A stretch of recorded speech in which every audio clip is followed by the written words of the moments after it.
لا إله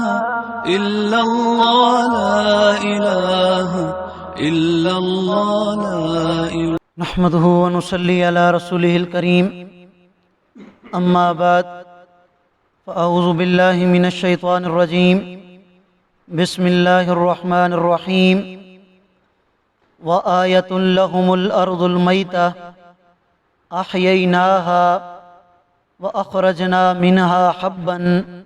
فمنه يأكلون صدق اللہ العظیم۔ سورہ یاسین کی آیت نمبر 33 آپ حضرات کے سامنے تلاوت کی ہے۔ آیت کریمہ کا ترجمہ یہ ہے، اللہ رب العالمین ارشاد فرما رہے ہیں،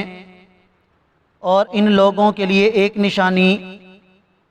ان کے سامنے موجود یہ مردہ زمین ہے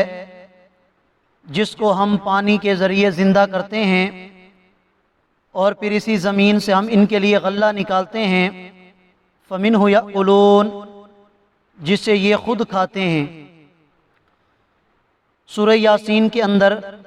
اللہ رب العالمین نے اپنی قدرت کی نشانیوں کا بیان زیادہ فرمایا ہے، جس سے مقصود صرف اور صرف اتنا ہے کہ ان قدرت کی نشانیوں کو بیان کر کے ان لوگوں کو یہ بات سمجھائی جائے کہ جو ذات باری تعالی قدرت کی اتنی بڑی بڑی نشانیوں کو پیدا کر سکتی ہے، جو کائنات کا اتنا بڑا نظام چلا سکتی ہے، تو اس ذات کے لیے انسان کو دوبارہ زندہ کرنا یہ کوئی مشکل نہیں ہے۔ وہ ذات انسان کو دوبارہ زندہ کرنے پر بھی قادر ہے، جس سے آخرت کا نظریہ اور آخرت کا عقیدہ ثابت ہو جاتا ہے۔ چنانچہ اللہ رب العالمین نے سب سے پہلے زمین کو بطور مثال پیش فرمایا کہ ان لوگوں کے لیے جو آخرت پر ایمان نہیں رکھتے، آخرت پر یقین نہیں رکھتے، یہ زمین ایک نشانی ہے کہ یہ مردہ زمین ہوتی ہے، اس پر کوئی فصل نہیں ہوتی۔ اللہ تعالیٰ پانی برساتے ہیں آسمان سے، اس زمین کو جب یہ پانی لگتا ہے تو یہ زمین زندہ ہو جاتی ہے۔ پھر اللہ تعالیٰ اس زمین سے غلہ نکالتے ہیں، جس غلے کو یہ انسان کھاتے ہیں۔ اللہ فرماتے ہیں کہ یہی مردہ زمین ہوتی ہے، پانی کے ذریعے ہم اس زمین سے باغات نکالتے ہیں، کھجوروں کے باغات، انگوروں کے باغات، اور اسی زمین کے نیچے سے ہم چشمے جاری فرما دیتے ہیں۔ فرمایا وَجَعَلْنَا فِيهَا جَنَّاتٍ، اور ہم اسی زمین میں پیدا کرتے ہیں باغات، من نخیل، کھجوروں کے، وَأَعْنَابٍ، انگوروں کے، وَفَجَّرْنَا فِيهَا مِنَ الْعُيُونِ، اور ہم ایسا انتظام کرتے ہیں کہ اس زمین سے چشمے پھوٹ نکلتے ہیں۔ یہ نظام کیوں فرماتے ہیں؟ لِيَأْكُلُوا مِن ثَمَرِهِ، تاکہ یہ انسان اس زمین کا پھل کھا سکیں، زمین کے اناج کھا سکیں، زمین کا یہ غلہ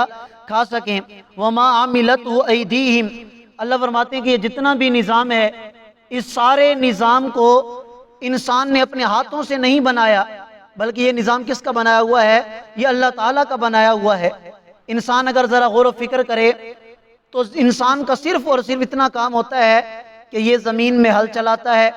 زمین کو برابر کرتا ہے، اور اس کے اندر بیج ڈالتا ہے، اس کے بعد اس بیج سے پودا نکالنا، پھر اس پودے سے درخت بنانا، اس درخت کے اوپر شاخیں لگانا، اور اس سے پھل نکالنا، یہ سارا نظام صرف اور صرف اللہ کی ذات کرتی ہے۔ اللہ فرماتے ہیں افلا یشکرون، کیا اب بھی یہ انسان شکر ادا نہیں کرے گا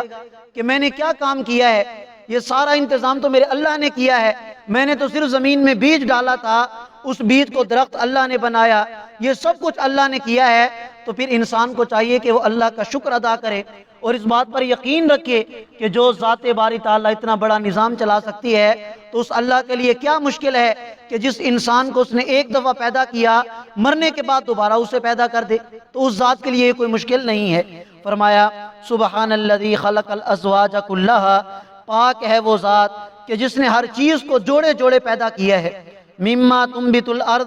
اس چیز کے بھی جوڑے بنائے جس کو زمین اگاتی ہے، ومن انفسہم، اور انسان کے بھی جوڑے بنائے، ومما لا یعلمون، اور ان چیزوں کے بھی اللہ نے جوڑے بنائے ہیں جو آج تک انسان کے علم میں نہیں ہیں۔ چنانچہ علم نباتات والے بتاتے ہیں کہ درختوں کے اندر بھی اللہ تعالیٰ نے نر اور مادہ رکھا ہے۔ دوسری مخلوقات کے اندر بھی اللہ تعالیٰ نے یہ نر اور مادہ کو پیدا فرمایا ہے۔ وَمِنْ أَنفُسِهِمْ، اور انسانوں کے جوڑے تو انسان کے سامنے ہیں کہ ایک مؤنث ہوتا ہے ایک مذکر، اسی طرح درختوں کے اندر پودوں کے اندر بھی اللہ تعالیٰ نے یہ جوڑے جوڑے پیدا کیے ہیں، اور فرمایا کہ ان چیزوں میں بھی اللہ تعالیٰ نے جوڑے بنائے ہیں کہ جن کا آج تک انسان کو علم نہیں ہے۔ سمندروں کی تہہ میں پتہ نہیں کتنی مخلوقات ہیں، جنگلوں کے اندر ایسی ایسی مخلوقات ہیں جن کو ہم جانتے تک نہیں ہیں، ان کو بھی اللہ تعالیٰ نے جوڑے جوڑے پیدا کیا ہے۔ تو جو ذات باری تعالیٰ اتنا بڑا نظام بنا سکتی ہے تو کیا اس کے لیے مشکل ہے کہ وہ انسان کو مرنے کے بعد دوبارہ زندہ کر لے؟ اس لیے ہر انسان کو چاہیے عقیدہ آخرت پر اس کا یقین ہو، مرنے کے بعد دوبارہ زندہ ہونے پر اس کا یقین ہو، تاکہ دنیا کی زندگی میں وہ نیک اعمال کرتے ہوئے زندگی گزارے اور کل کو قیامت کے دن اللہ تعالیٰ اس کو کامیابیوں سے نواز دے۔ اللہ ہم سب کو سمجھنے اور عمل کرنے کی توفیق عطا فرمائے۔ جزاکم اللہ۔